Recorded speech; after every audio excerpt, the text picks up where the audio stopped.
Today I wanted to sit down and share some of our favorite Usborne books. I don't have them in any order. I about dropped half of them bringing them in here from our little bitty homeschool cabinet. This is my backdrop. It's an RV. I don't know what to say. Anyway, I'm just going to jump right in because I don't want this video to be super long. I just want to show you the books that we pretty much use all the time. First we have the Usborne Encyclopedia of World History, and this it says with internet links, and we've used these the internet links on some of the books several times. You just click the link or you type in the link and it takes you to like videos or different things about what you're reading. And the reason that we like this is because we are using the Thinking Tree journals. And I've showed those a couple of times, I think on my Instagram, maybe. I know that I probably mentioned them, but I'm not sure if I showed them. Anyway, that's what we use, and these go great with that because it's self-led learning. So if she wants to learn about something specific, she can, with her journal, she comes to this book, finds what she wants to learn about, and it goes along with the journal. The journal is just basically that. It guides you and says, you know, what did you learn in history today? But you have to choose what you want to learn about. So that, and then this one is the same thing, the Usborne Science Encyclopedia. It also has like QR codes and links. But like I said, they can decide what they want to learn, or if I want them to learn about something, we can open this up, use the links, and then write it down in our journals. So I really like those for my older daughter. She's 11, and my son could use those as well, all the way through high school. What I was trying to find, here we go. These are kind of, in my opinion, they're really similar to these, except for on a lower grade level and not as much, like there's not as many different topics in these. But this one is the Illustrated Elementary Science Dictionary. And then this one is 100 Things to Know About History. And my 8-year-old can do the same thing. Sometimes they'll just open it up and read something. Something catches their eye. They'll read about it for a while. We may talk about it. We may look up videos on it. Depending on how their interest is, we'll dive further. But it, you know, they'll just read it, write it down. We'll research it a little bit, and then, yeah. And so the science one is the same way. It's just a bunch of different science topics. And then this one is one that we use quite a bit because my oldest daughter is dyslexic, and I feel like she needs a little bit more help with like grammar, punctuation. Right now we're just really trying to get her to be able to write properly and to be able to read, and she's doing amazing. So I feel like adding in a lot of like grammar and stuff is probably going to help her out. My youngest daughter also uses this as well, but we do like pages, like I said, in the Thinking Tree journals, and it will ask you for like adjectives, nouns, and things like that, verbs. And so just as a reminder or a refresher, we can go through here and just kind of brush up on what those words mean, or if we want to dive further, we can look at colons and semicolons, things like that. So this is a great one. We've used this probably every week. Another few books that we pull out are See Inside Your Body. Also, obviously a science book, but my youngest daughter really likes just knowing different things about her physical body.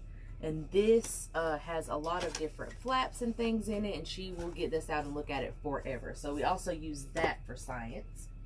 We've actually done a whole unit study on the human body, and we actually used that book with it. And then I have all of these. Well, yeah, these two. State capitals, and then Usborne Picture Atlas. We just use these for geography in the same way. We have some notebooks that or journal that we're using. Those are not Thinking Tree. They're from Usborne, but they're of the United States. And so we use this book and then this book to go along with our geography. And they can pull these out. This state capitals one I really, really like, because it goes page by page like California. Tells you the capital, a little bit about it. It gives you the state animal and all of that. And then like a map kind of some like, I can't think of the word, but like some things that you would want to see. I can't think of the word. Anyway, you know what I mean. Different landmarks is what I'm trying to say, that you could go and visit, or that you have visited, or that you want to visit, whatever. So we like that one. And then here and there, it says, how are our lives different from the lives of people around the world? So this is basically social studies, more so for my 8-year-old, but my 11-year-old would look at this as well and has looked at it. It says playing outdoors, Norway, and then playing outdoors, Hong Kong. So it just kind of gives you insight to what people around the world do differently than we do, and then other people do. So we've got some different healthy eating, different foods that people eat. This is a really interesting book. So we really like this one. Another one that we use for science is Usborne World of Animals. My kids are obsessed with it. Sorry, my husband just got home and the dog started barking. So anyway, Usborne World of Animals is one that we use a lot. My girls are obsessed with animals. We have several others, but this is a favorite. Let's see. Yeah, I thought so. Okay, this one is internet linked as well, and we have watched a couple of videos out of here. But you can see it says it right there. So that's that one. Like I said, my girls are obsessed with animals, so some more of our favorite books. I'm trying to get them in order. I had them in rainbow order and I dropped them.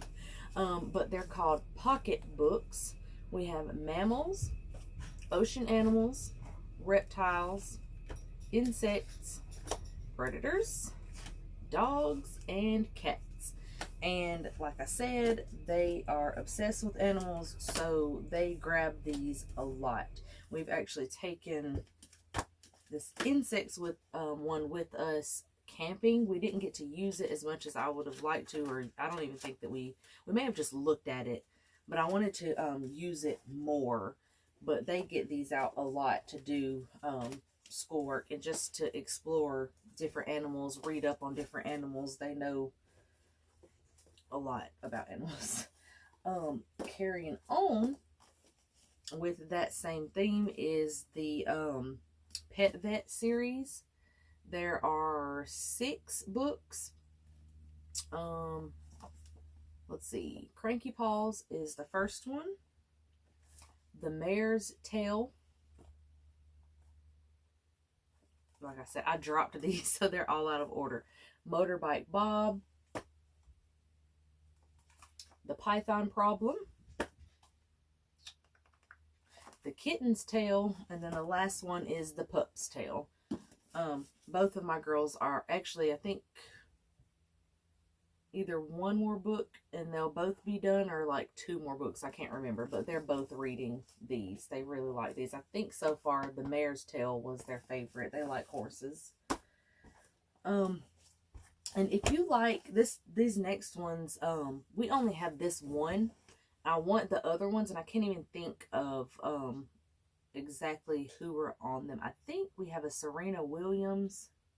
I'm not sure. But this is the one that we have so far. Oh, I'm so silly. Some of them are on the back. They just come out with new ones. We've got Neil Armstrong, Anne Frank, Stephen Hawkins, Catherine Jones, Rosa Parks, and then Malala. I don't know how to say her name. I'll just turn it around.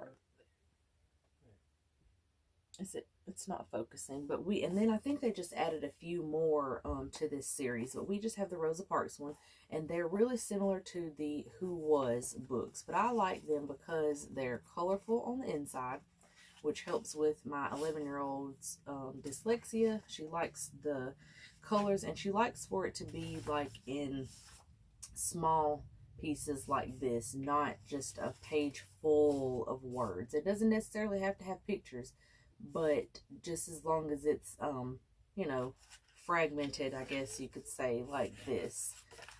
She really liked this book. Another series that my 8-year-old is working on is the Secret Mermaid. This one's Underwater Magic. She just started reading it, so her little bookmark is still in there, but so I have to put this back where I got it from. But we have a lot of these like beginning chapter book readers, or whatever you would like to call them. Oh, I almost lost her pace. Okay, and then the last one I'm going to show you is Scurvy Dogs. And this one isn't just like specifically their favorite. It's the style of book. They like the graphic novels, the books that are wrote like comic books. They really like those. My 8-year-old, I think, has read this one. My 11-year-old wanted to read it, but I don't think she's got around to reading this one yet.